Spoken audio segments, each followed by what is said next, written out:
ബീഹാർ വിഷയമുയർത്തി ലോക്സഭയിൽ വൻ ബഹളം. ലോക്സഭ വൈകിട്ട് 4:30 വരെ പിരിഞ്ഞിരിക്കുകയാണ്. രാജ്യസഭയിൽ പ്രതിപക്ഷ പ്രതിഷേധത്തെ വിമർശിക്കുകയാണ് JP നഡ്ഡ. പ്രതിപക്ഷം സമയം പാഴാക്കുന്നുവെന്ന് നഡ്ഡ കുറ്റപ്പെടുത്തി. वो नियमों के अनुसार होना चाहिए.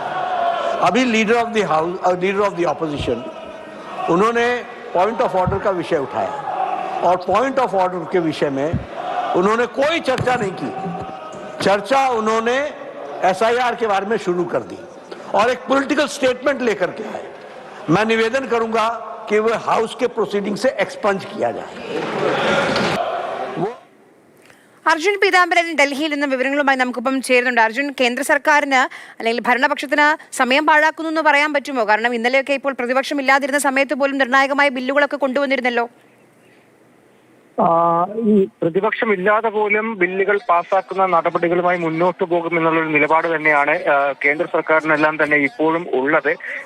ഇപ്പോൾ 4:30 ലോക്സഭ വീണ്ടും ചേരുന്നുണ്ട്. അപ്പോഴും ഈ ബീഹാർ വിഷയം ഉയർത്തി വലിയ പ്രതിഷേധം തന്നെയാണ് പ്രതിപക്ഷം കാഴ്ചവെച്ചുകൊണ്ടിരിക്കുന്നത്. ഒരു തരത്തിലും ഈ ബീഹാർ വിഷയം ചർച്ചയ്ക്കെടുക്കാതെ മുന്നോട്ട് പോകാനാകില്ല എന്ന് പ്രതിപക്ഷം പറയുമ്പോൾ അത് തിരസ്കരിക്കുന്ന സമീപനമാണ് സ്പീക്കറിന്റെ ഭാഗത്തുനിന്നും അതുപോലെ കേന്ദ്ര സർക്കാരിന്റെ ഭാഗത്തുനിന്നും ഉണ്ടാകുന്നത്. തീർച്ചയായിട്ടും സുപ്രീം കോടതിയുടെ അടക്കം പരിഗണനയിലുള്ള ഒരു വിഷയമായതുകൊണ്ട് അത് ചർച്ചയ്ക്കെടുക്കാൻ പാർലമെന്റിനകത്ത് സാധിക്കില്ല എന്നാണ് സ്പീക്കറുടെ വാദവും അതുപോലെ ഭരണപക്ഷവും അത് തന്നെയാണ് പറയുന്നത്. പക്ഷേ ഈ SIR എന്ന് പറയുന്ന സ്പെഷ്യൽ ഇന്റൻസീവ് റിവിഷൻ, ഒപ്പം രാഹുൽ ഗാന്ധി അടക്കം ആരോപിച്ചിട്ടുള്ള പ്രതിപക്ഷം ഒന്നടങ്കം ആരോപിക്കുന്ന വോട്ടർ പട്ടികയിലെ ക്രമക്കേട്, ഇതിലൊരു ചർച്ച വേണമെന്നുള്ള കാര്യം തന്നെയാണ് ഇപ്പോഴും പ്രതിപക്ഷം ആവശ്യപ്പെടുന്നത്. പ്ലക്കാർഡുകളടക്കം ലോക്സഭയ്ക്കകത്ത് ഉയർത്തി കാണിക്കുന്നുണ്ട്. ലോക്സഭയ്ക്കകത്താണ് ഇപ്പോൾ വലിയ പ്രതിഷേധം നടന്നുകൊണ്ടിരിക്കുന്നത്. ഇപ്പോഴും ഭരണപക്ഷത്തെ അംഗങ്ങൾ സംസാരിക്കുന്ന സമയത്ത് പ്രതിപക്ഷം നടുത്തളത്തിൽ ഇറങ്ങി തന്നെയാണ് പ്രതിഷേധിക്കുന്നത്. ഇന്ന് വൈകിട്ട് ലോക്സഭ രാജ്യസഭ രണ്ടും 5 ദിവസത്തേക്ക് പിരിയുന്നുണ്ട്.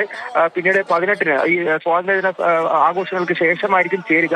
അതിന് മുന്നോടിയായി ഇത് അനിശ്ചിതകാലത്തേക്ക് പിരിയാൻ വേണ്ടിയിട്ടുള്ള ഒരു ആലോചനകളെല്ലാം തന്നെ ഉണ്ടായിരുന്നു. പക്ഷെ അത്തരത്തിൽ വേണ്ട മറ്റ് ഈ ബില്ലുകൾ കൂടി പരിഗണനയ്ക്കെടുത്ത് 4 ദിവസം കൂടി, അതായത് 18, 19, 20, 21 ഈ 4 ദിവസം കൂടി സഭ നടത്താമെന്നുള്ള തീരുമാനത്തിലേക്ക് ഒരു കാര്യത്തിലേക്കാണ് കേന്ദ്ര സർക്കാർ ഇപ്പോൾ കടക്കുന്നത് എന്നുള്ള സൂചനയാണ് ലഭിക്കുന്നത്. എന്തായാലും വലിയ പ്രതിഷേധം തന്നെയാണ് അപ്പോഴും പ്രതിപക്ഷം സഭയ്ക്കകത്ത്, ഇരു സഭയ്ക്കകത്തും ഉയർത്തിക്കൊണ്ടിരിക്കുന്നത്.